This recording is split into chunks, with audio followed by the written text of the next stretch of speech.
हम महालक्ष्मी मिश्रा सब मिथिलावासी के स्वागत करे छी। और आइ के वीडियो में हम मधुश्रावणी के पहिल दिन के कथा कह रहल छी। ऐसे पहिने विधि विधान जतेक सामग्री होइ छै मधुश्रावणी पूजा के ओ बतेना छी और 5टा बिनी सेहो हम बतेना छी ऐसे पहिने के वीडियो में। तऽ आइ जे छै हम पहिल दिनक कथा सुना रहल छी, मौना पंचमी कथा। विषहारा के जन्म हेतै आइ, तऽ अहाँ सब ध्यान से सुनब। एक दिन एकटा बूढ़ी स्नान हेतु धार गेली। पहिने तऽ लोग सब धार पोखरि में ही नहावैत रहे, आब न धार पोखरि के कोनो मानि नहीं छै, तऽ पहिने धारे लोक जाइत रहे अधिकतर नहाबै लए। तऽ एकटा बूढ़ी जे रहथिन ओ स्नान के लेल जे छै से धार गेलखिन। तो धार गेला पर देखलखिन जे धार में चिकनी पात पर पुरैनी के पात सब जे रहैया ओहि पात पर 5 गोटे कुछो ललाहैत छल। ओ देख कऽ ओ बूढ़ी डरि गेलखिन कि ई की छियै, की लहाइत छै। हम तऽ एतऽ सब दिन नहाबै लए आबै छी तऽ कहियो तऽ किछो नहि देखलहुँ, आइ की 5टा छियै जे ई जे छै से लहलहाइत छल। ओ जीव बूढ़ी के देख कऽ बाजल कि हे बूढ़ी, अहाँ डरू नहि, से गाम जाकऽ लोकके सूचित करियो जे आइ मौना पंचमी थिकै। आइ लोक 5 झाँक चिक्कन माट आनि घर आंगन पवित्र सँ नीप तेल कूर लगा कऽ स्नान कऽ आंगन में चिकनी माटिक 5टा थुम्हा बनाबैत, ताही में सिंदूर पिठार लगा कऽ ऊपर से दूबि साटि देत। तऽ अखनो गांव घर में ई सब होइ छै कि 5टा माटि के थुम्हा, चिकन माटि के थुम्हा बनायल जाइ छै आ ओहि में सिंदूर पिठार लगा कऽ दूबि खोसि कऽ राखल जाइ छै। और नव बासन में खीर घोरजाउर रान्है। तऽ बहुत लोग घोरजाउर नहीं जानैत हेबै तऽ खीर तऽ बनै छै और घोरजाउर होइ छै जे घी के महि के जो बचै छै तऽ ओकर शेष भाग घोर होइ छै। या आब तो ओ सब चीज हटि गेलै हन, तऽ दही मिला कऽ खट्टा मीठा खीर बनायल जाइ छै, ओकरे खीर घोरजाउर रान्हैत आ विषहारा पूजा के हुनका दूध लाबा चढ़ाबैत और खीर घोरजाउर के उत्सर्गित करथिन। छौआ, नेबो, आम, पखुआ, दारिम, नीमक पात, नेबरा, कुश और धामीक पात आदि चढ़ाबैत। ई सब केला बाद आइ सब कियो तीत कोत खाय, खीर घोरजाउर खाइत। तऽ अखनो तऽ गाँव में होइया ओहि दिन जे खीर घोरजाउर बनैया और सब जे छै विषहारा पूजा कए कऽ आ जतेक बाल बच्चा रहै छै सबके खीर घोरजाउर खुआबै छथिन। घरक द्वारिक दोनों भाग गोबर के पेंच काटने नागक चित्र बनायल जाइया, ओकरा मुंह पे दही और दूब लगा देल जाइ छै। जे कियो एही तरह पावन करती तिनका सब प्रकारक कल्याण हेतै आ जे एना नहीं करती तिनका हानि हेतैन। तऽ ई संवाद ओ देलखिन। बूढ़ी नहा सुना कऽ झट से जे छै से चलि गेलखिन आंगन आ ओतऽ जाकऽ जे सब भेटल जाय सब कहलै आइ तऽ बड़ा जे छै से अद्भुत देखलहुँ, ओहिठाम से एना एना 5टा पुआ रहै, लहलहाइत रहै। ओकरा देख कऽ हम तऽ डरि गेलहुँ, लेकिन ओ एकटा संवाद देलक हन, कहलखिन जे गाँव में जाकऽ सबके कहि देलक जे गामक किछु। तऽ ओ बूढ़ी जाकऽ सबके कहलखिन, जतेक बात हुनका कहलकै से बात जाकऽ कहलखिन। तऽ गाम के किछु लोग सब जे छै से ई पाबनि के केलक आ किछु लोग एकरा फूसि फटक बुझि कऽ अंठा देलक कि हे फूटि फसक के चीज में के लागल रहत, ई की आबि कऽ बुढ़िया बाजले, जो के करतै नहीं करब। तऽ किछु आदमी बुझि गेल, डर लागलै तऽ अपन कए लेलक, आ किछु आदमी नहीं केलक, पाबनि नहीं केलक। तऽ जे सब पाबनि केलक से सब ठीक रहल आ जे सब नहीं केलक सब राति में मरि गेल। गाम में हाहाकार मचि गेल।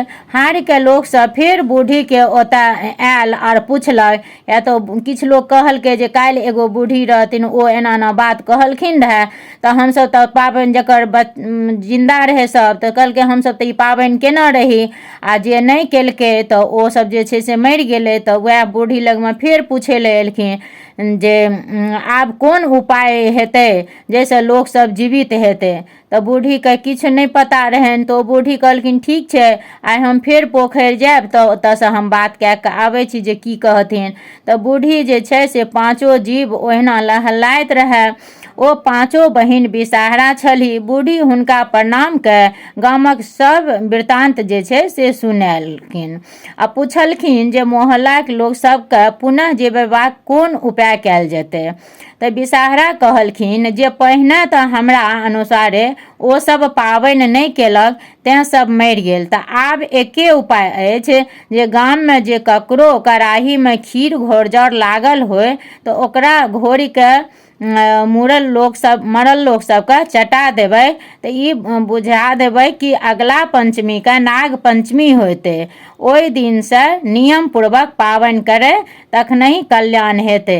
तेँ एखनो तक किछु आदमी मोना पंचमी करै छै आओर किछु आदमी नाग पंचमी करै छै। जेना गह्वर सबमे जे छै ई तृतीयाके टेमी भेलाके बाद जे पंचमी होइ छै तऽ ओ पंचमी कयल जाइ छै। तऽ जे सब ओहि पंचमीमे नहि केलकै रहै या एखनो जे ओहिमे नहि करै छी तऽ ओहिमे जरूर कयल करू।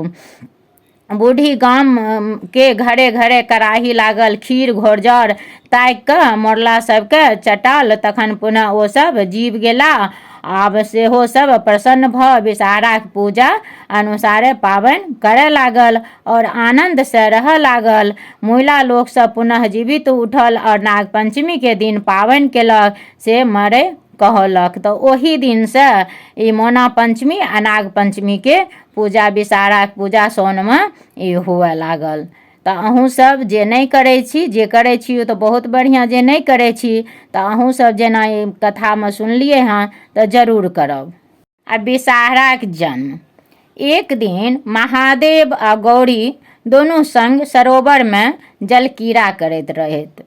संजोगवश हुनक वीर्य संकलन भऽ गेल। महादेव ओकरा एक पुरैनीके पात पर राखि देलखिन। ओहिसँ विषहारा पाँचो बहिनीक जन्म भेलै। महादेवके एहि पाँचो बहिन पर ममता होबय लागल। स्वाभाविक छै जे अपन बच्चा केहनो रहै छै तऽ ओकरा पर बहुत ममता हुए लागै छै। तऽ हुनको महादेवके ममता होबे स्वाभाविक छलै। हुनको बहुत मोह भए गेलनि हुनका पाँचो बहिनसँ। ओ नित्य ओहि सरोवरमे स्नानके लेल जाइत और बड़ी बड़ी काल तहरि ओहि साँपक पोआ संग खेलैत रहथिन। हुनको नीक लागैत रहनि आ बच्चो सबके मन बहलाबैत रहनि तऽ बहुत देर हुनका लागि जाइत रहनि। कोनो समयके सुध बुध नहि रहैत रहै ने बच्चा सबके साथ खेलैत खेलैत। तऽ गौरीके संदेह होबे लागलै जे की बात छियै जे महादेव नहाय लए जाइ छथि तऽ एतेक काल धरि पोखरिमे की करैत रहै छथि, कोन बात छियै। एतेक देर तऽ हुनका कहियो नहि लागैत रहनि, लेकिन आब किछु दिनसँ देखै छियै जाइ छथि तऽ हुनका बहुत देर लागि जाइ छै। तऽ एक दिन ओ की केलखिन कि महादेवके आगू आगू जाय देलखिन और पाछू पाछू से ई अपना गेली। तऽ और छुपि कऽ देख रहल छथिन जे महादेव कतऽ जाइए, की कए रहल यऽ। तऽ देखलखिन जे महादेव जे छै ओ पोखरि पर गेलखिन हन और पाँचोटा पुआके साथ जे छै से खेल रहल छथिन, अपन मस्तीमे छथिन। ई देख कऽ गौरीके बहुत तामस उठलै जे ई के छी, हमर सौतीन छी, के छी नहि छी जे तकरा साथ महादेव एतेक लेपित यऽ। तऽ हुनका बहुत गुस्सा चढ़लनि। ओ गेलखिन आ पैरसँ सबके पीच पीच कऽ आ फेंकै लगलखिन। एहिपर महादेवके बहुत गुस्सा भेलनि जे गौरी अहाँ ई अनर्थ कए रहल छी, एना नहि करू, ई सब मारैके योग्य नहि छै, ई सब मारबाक पात्र नहि थिक, ई सब अहाँके बेटी थिक। ई सुनि कऽ गौरी सहमि गेलखिन जे ई बेटी हमर केना भेल।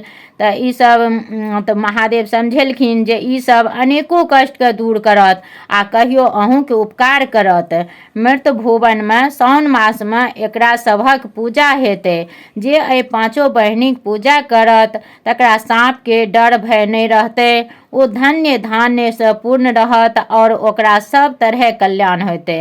तऽ हम एहि पाँचो, महादेव कहलखिन जे एहि पाँचो बहिनके हम नाम रखने छी। ओ नाम छियै जाया, विषहरी, सामलवाड़ी, देव और दोतल। तऽ एना पाँचो बहिन विषहाराके जन्म भेल। बस आइके कथा एतबे रहै। आब दोसर दिनके दोसर कथा दोसर वीडियोमे बतायब।